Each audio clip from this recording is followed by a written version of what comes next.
Hi guys, welcome to Tech Team channel. Hope you are doing well. In this video, I'm gonna be showing you how to make OBS record only game audio 2024. So let's go to the OBS first.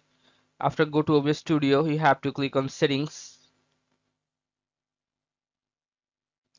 After click on settings, you have to go to uh, the audio section. Click on audio and make sure your desktop audio should be default. Okay, and the desktop 2 should be disabled. Make sure that your desktop audio is default and desktop 2 is disabled, and go to the output first. Now scroll down and you will find here recording format, this one. Click on this recording format and choose MP4, and now you have to click on apply and then click on OK.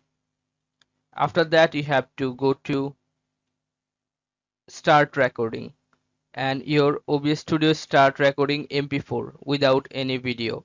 Okay, so this is how you can do this, guys. If you find this video helpful, then please give a thumbs up and don't forget to subscribe the channel. Thank you so much for watching the video.